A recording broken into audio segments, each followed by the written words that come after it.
Po të ka dashur Allahu që të jem sprovuar me seher që disa vite. Me herët kur kam tentuar të falem, jam falur mirë, po pas farzit më ka humbë vetdia.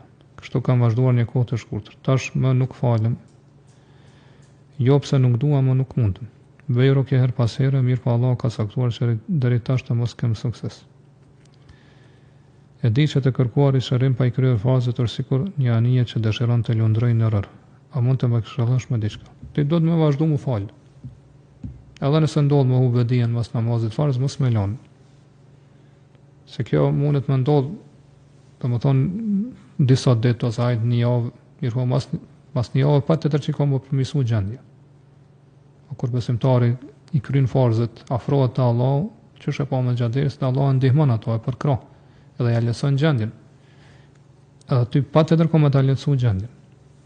Po mirë, po ti do të më tregu e duruar. Po nuk është e lehtë, është e vështirë padyshim. Kush është sprovu me këtë gjendje, mirë, po nëse i mbështetesh Allahut, edhe domethënë bën durim për hir të Allahut, Allahu që e thashë në gjatë se të ki mendim të mirë për Allahun që Allah ka më të shërua, ka më ndihmu, atëherë Allah ka më të lehtësuar këtë gjendje. Mirë, po farzët mos i lë. Sunetet, siç dihet, nuk janë obligim. Këto inshallah i vazhdon më vonë. Mirë, po farzët gjithçysh fali. Fali farzët, edhe nëse ndodh me humbë vetdijen mas farzave, ajo kthehet prapë. Po ndjenja të efektet që të bën, ai largohet, domethënë pas një kohë kthehet, edhe kështu duke vazhduar inshallah, ka më të lehtësuar gjendjen. Edhe kjo që ka thonë këto bëj rukje her pas here nuk mjafton. Por nëse në këtë gjendje do të më bëj rukje vazhdimisht. Nëse nuk i mundsi vetë me bëj rukje, do të më të bëj dikush. Edhe në këtë rast, në kësaj rasti, pra domosdoshme lejohet me kërku rukje, po me kërku rukje për dikujt tjetër gjithmonë është e lejuar. Mirë, po siç dihet, pra më e mirë, më preferuar është mos me kërku rukje për kërkujt. Por në kësaj rasti lejohet. Në raste domosdoshme, ai që kërkon rukje për tjerë nuk del prej aty në 70.000 personave që kanë më hyrë në xhenet pa dhënë llogari. Ka se çfarë kanë shpjeguar dietarët, kjo është rasti për ata të cilët kanë pas mundësi mi bë vetes rukje, edhe në një farë mënyrë e kanë neglizhu këto dhe kanë shku të dikush tjetër. A kur është rasti i tillë që njeriu fare s'mundet me ndërmarr këtë veprim vet, atë nuk ka të keqe mi thon dikujt tjetër bëm rukje ti mu. Edhe inshallah nuk del pi këtij grupi ose nuk e humb këtë shpërblim te Allahu. Edhe do të vazhdimisht pra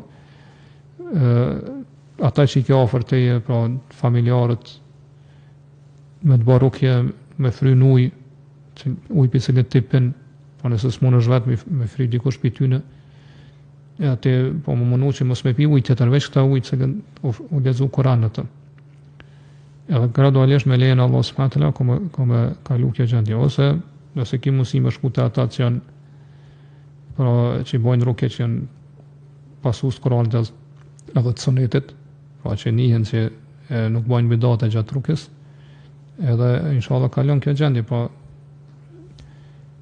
nuk ka vështirësi, veç se Allah sjell lehtësim pasaj, ka se kjo është premtimi i Allahut. Inna ma'al usri yusra. Vërtet pas vështirësisë vjen fejnë ma'al usri yusra. Vërtet pas vështirësisë vjen lehtësimi. E këto ka përsëritur Allah siç e dim dy herë. Edhe për këtë arsye dietarë thonë çdo gjë fillon me pak, si një pikë dhe shkon duke u rrit. Përveç sprovës. E cila vjen shumë edhe shkon duke u zvoglu.